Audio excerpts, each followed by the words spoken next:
नमस्कार, आप देख रहे हैं विवाक मीडिया बीएन मीडिया में। आज मैं बिहार के बक्सर जिले के नवानगर प्रखंड के अंतर्गत जो है गांव है डिहरी गांव है और उस बीच जो है हम मौजूद हैं ग्राउंड रिपोर्टिंग के लिए अब यहाँ पर आए हुए।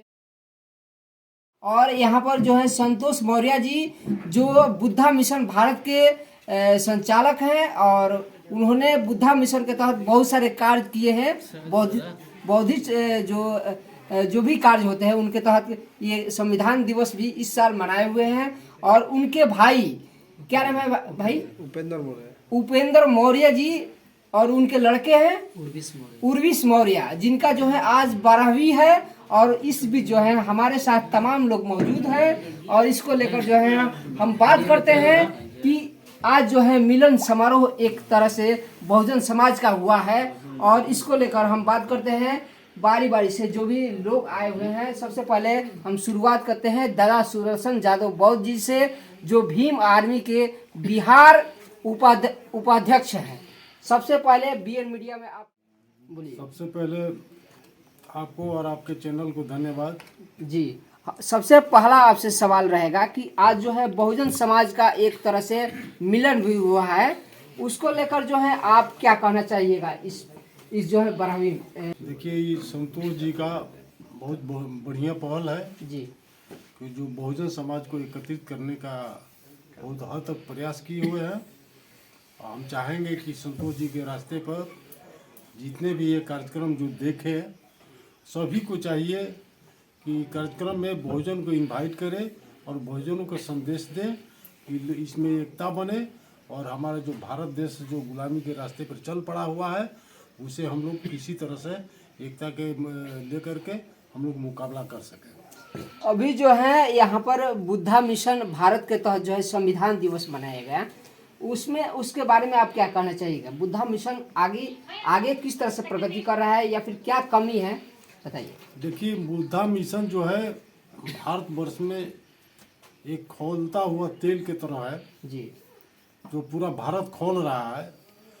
और हम लोग जैसे जैसे मनुवादियों का हौसला देख रहे हैं कि जो तांडव कर रहा है, और तांडव देख करके अब बहुजनों को बर्दाश्त नहीं हो रहा है जी। और ये जग रहा है। और जिस दिन जग जाएगा, इस सत्ता पर जिस दिन कब्जा हो जाएगा, हमारा पूरा भारत जो पहले के बोधमय था, जो सोनों की चिड़िया जो बोला जा रहा था, वही सोने की चिड़िया हो जाएगा। अब आवश्यकता है कि जो अशोक सम्राट जिस रास्ते पर चले थे, कि जो कलिंग युद्ध में जी जो मनुवादियों का ह्रास हुआ था, उसी प्रकार से अशोक सम्राट के रास्ते पर चलने की आवश्यकता है। बुद्ध के रास्ता तो है कि हम लोग बुद्ध के रास्ते से भी चलेंगे और अशोक सम्राट के रास्ते पर भी चलेंगे, तब जाकर के हम लोग को भारत बुद्धमय हो पाएगा। और इस सत्ता पर हम लोग जब तक से काबिज नहीं होंगे, तब तक से हम लोग को गुलामी से आज़ादी नहीं मिल पाएगा। एक तीखा सवाल आपसे रहेगा कि बहुजन समाज जो है 85% को बहुजन समाज मानते हैं आप? जी हाँ। ओके, तो ये 85% जो है बहुजन है, 15% में और सब लोग हैं, लेकिन 15 का जो है अभी आंकड़ा जो है जो सरकार बनाने में या हर तरह से जो है कामयाब है, 85 फेल है, क्या वजह है? देखिए, सबसे पहले जो हम लोग को आज़ादी मिला था जी, उस आज़ादी हम लोग को पूर्ण रूप से मिल नहीं पाया था। हम लोग दो तरह से गुलाम थे। एक तो अंग्रेजों को गुलाम थे जी, और दूसरा गुलामी हम लोग को मनुवादियों के थे। अंग्रेजों ने जो सत्ता हस्तांतरित किया तो वही जो मनुवादियों के हाथ में कर दिया है। जैसे पंडित जवाहरलाल नेहरू जी, उनके हाथ में चाबी चला गया। उन्होंने पहला जब इलेक्शन कराया तो 60% मनुवादियों को टिकट देके, खास करके ब्राह्मण जाति को टिकट दे करके उसने जितवाया। और उसी वक्त से हमारा जो है विधायिका पर उसका कब्जा हो गया जी। और इसके बाद में उसी वक्त से हमारा न्यायपालिका पर कब्जा हो गया। मीडिया पर भी उसी वक्त से कब्जा है और जो ब्यूरोक्रेसी जो है कार्यपालिका है उस पर भी उसी का कब्जा है। अंतिम सवाल आपसे रहेगा। और भी सुनिए, अंतिम सवाल है, पूरा बात सुन लीजिए। जी, बोलिए। तो अब उसी का नतीजा है कि आप तो पूर्ण रूप से गुलाम है। आपका जो संविधान में चारों संस्थाएं दी हुई है, जो सरकार चलती है, ये चारों संस्थाओं का प्रभाव है। तो आपको चारों संस्थाओं पर आप है कहाँ? आपका सुप्रीम कोर्ट या हाई कोर्ट में जो है 90 से 95% वही मनोवादी भरा हुआ है। ब्यूरोक्रेसी में जो है पूरा ऊपर में समूचा मनोवादी भरा हुआ है, 90-95% वो भी है। इसी प्रकार से आपको देख रहे सरकार जो है मोदी सरकार, मोदी ईवीएम के माध्यम से ये पूरा कब्जा किए हुए है। मीडिया में जाइए तो मीडिया में आपको भी 90-95% वही अपर क्लासेज मीडिया है। तो आप है कहाँ पर? आप तो गुलाम हैं। आप नहीं मान रहे कि हम गुलाम हैं तो वो अलग बात है, लेकिन इस बात को हमारा बहुजन समाज जब समझने लगा है और जिस दिन सभी को जानकारी हो जाए कि वास्तव में हम लोग गुलाम हो चुके हैं, तो उस दिन से हमारा बहुजन के एक जैसे जुटान हुआ है। ये बहुत खुशी की बात है जो संतोष जी के माध्यम से इतना बढ़िया कार्यक्रम किया गया, बहुजन एकता का संदेश दिया गया। इनको हम तहे दिल से धन्यवाद देते हैं और जितने भी समाज में जुटे हुए हैं सभी से हम अपील करते हैं कि इस प्रकार के कार्यक्रम सभी लोग अपना कराएं, आमंत्रित करें और हम लोग को एकता का संदेश जो है पूरे समाज में, पूरे बिहार में, पूरे भारत में फैलाएं कि सभी लोग एक होकर के मनुवादियों से लड़ने के लिए अपना कदम ताल करें और हाथ में मिला करके आगे बढ़ते चले। चलिए, इसके बाद जो है हम बात करते हैं, भंते जी भी आए हुए हैं, लेकिन जो है भंते जी से थोड़ा सा बाद में बात करते हैं। इससे पहले जो है हम बात करते हैं सर्वलोक हित पार्टी के जो है उपाध्यक्ष, राष्ट्रीय उपाध्यक्ष, इनसे हम बात करते हैं दिनेश मौर्य जी। इनसे हम सबसे पहले बात करते हैं सवालों के साथ, विभाग सवालों के साथ। सबसे पहले आप ये बताइए कि सर्वलोक हित पार्टी का जो है, सर्वलोक हित समाज पार्टी का जो है आप लोग के माध्यम से जो है पार्टी का जो है नामकरण हुआ है, इसका मुख्य उद्देश्य क्या है? सबसे पहले आपको और आपके चैनल को धन्यवाद जी, बहुत बहुत आपको।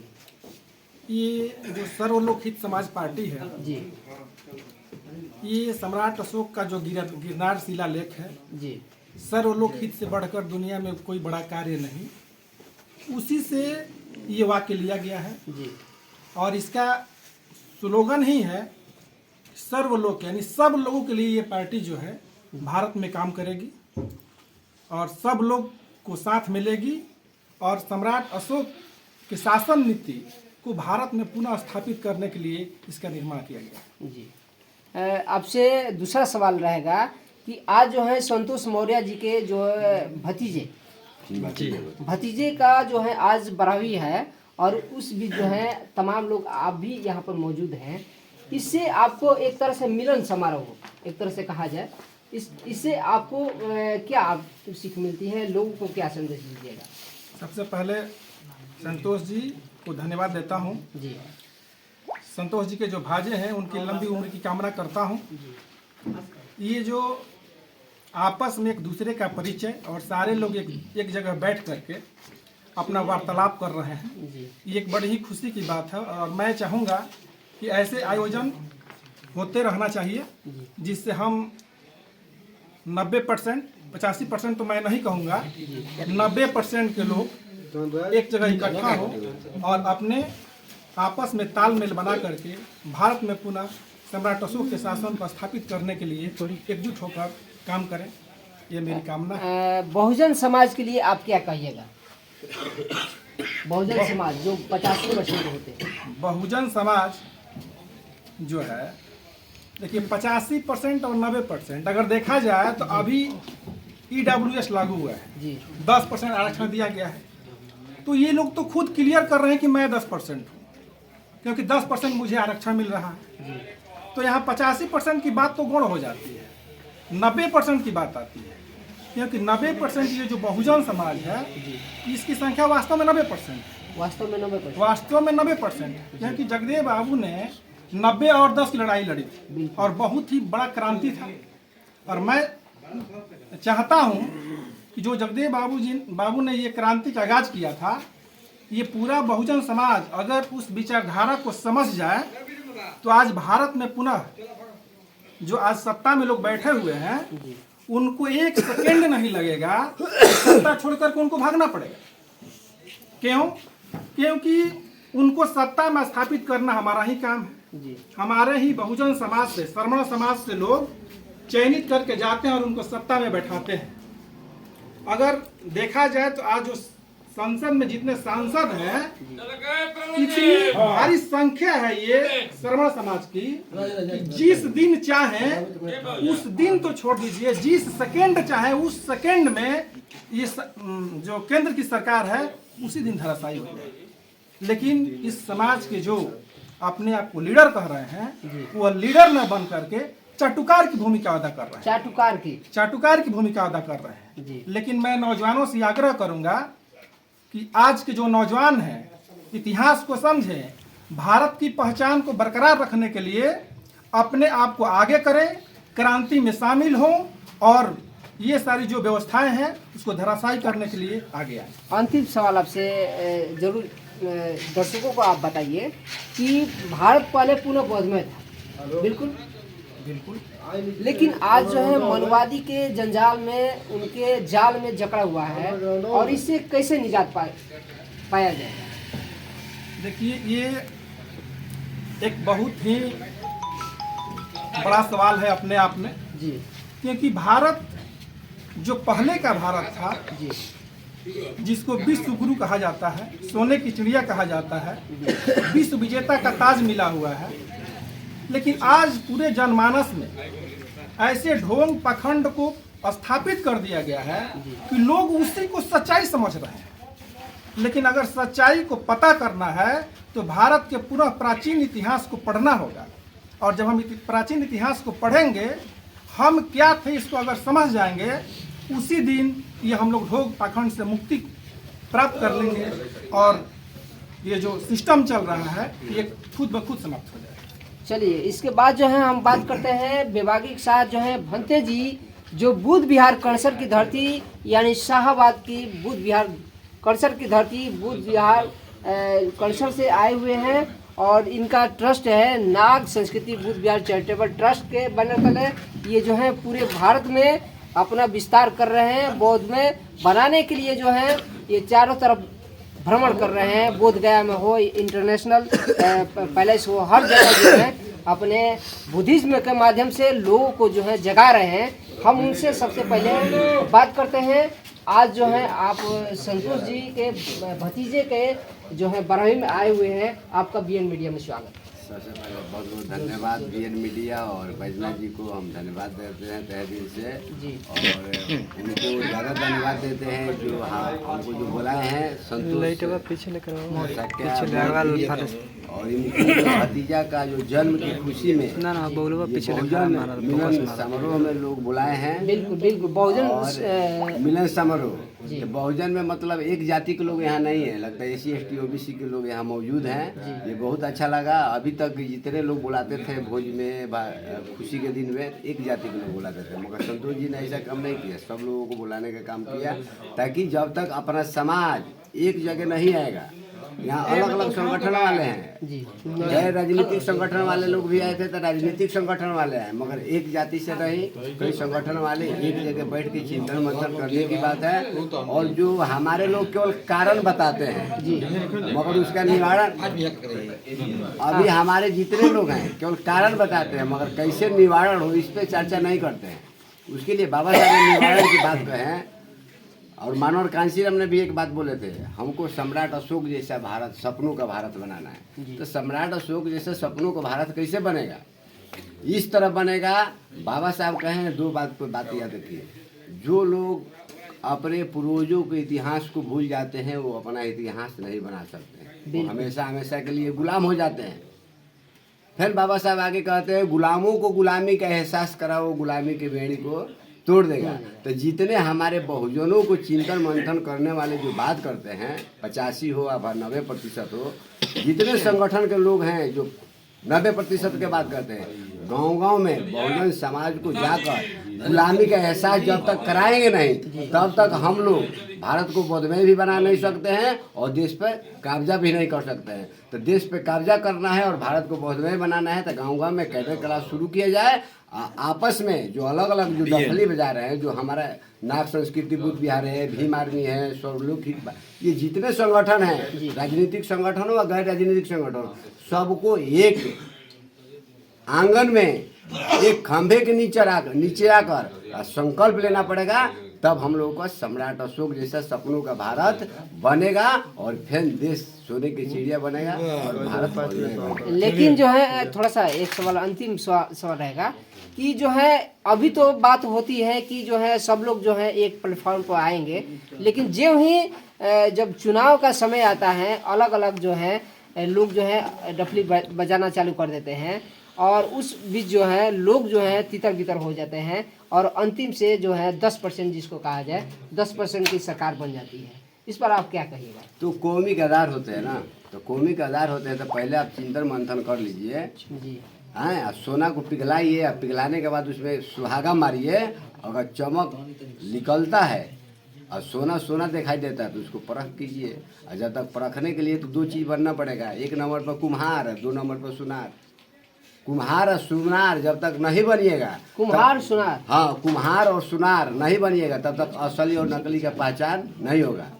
कुम्हार क्या करता है, कच्चे मिट्टी को पात्र बनाता है, पकाता है और पका हुआ बर्तन को निकालता है और एक ठोकर मारता है। अच्छा, एक ठोकर में 3 प्रकार का क्वालिटी निकालता है। कौन कौन सा क्वालिटी? एक कांचा, अगर थोड़ा नरम पका है तो नरम निकालता है, अगर चनका हुआ तो अलग आवाज आएगा, अगर अच्छा पका हुआ तो अलग।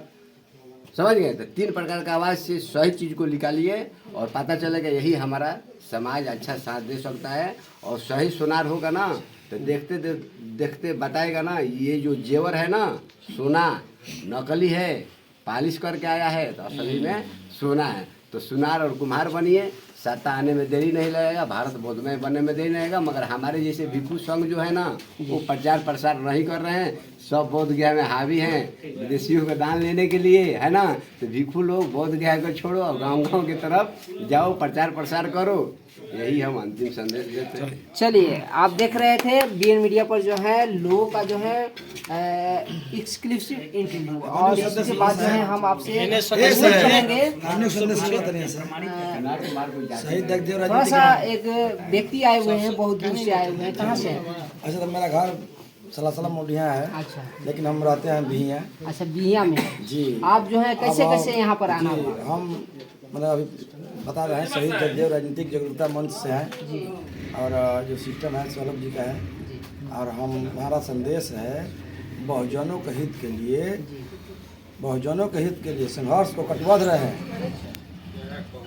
बिहार ले ली, जगदेव प्रसाद के मार्गों का अनुसरण करते हुए बलवान होकर आगे बढ़े, ये संदेश हुआ है। रहा बुद्ध जी के बाद ना देखा देखी के बाद ना लिखा लिखी के बाद, अच्छा, और लड़का लड़की मिल गई फीकी परी बारात। चलिए, ये जो है अनोखे अंदाज में इन्होंने बताया और इसके साथ जो है हम आपको इस तरह का एपिसोड दिखाते रहेंगे एक्सक्लूसिव इंटरव्यू के साथ। जो है आप सभी से मेरा अनुरोध है कि यदि आप हमारे चैनल पर नए हैं तो इसे जल्द से जल्द सब्सक्राइब करें, लाइक करें, कमेंट्स करें और इसे ज़्यादा से ज़्यादा शेयर करें ताकि सबसे पहले लेटेस्ट न्यूज़ आपके मोबाइल स्क्रीन पर सबसे तेज और सबसे पहले पहुँच सके। खबरों का खिलाड़ी बीएन मीडिया। जय संविधान, जय भारत।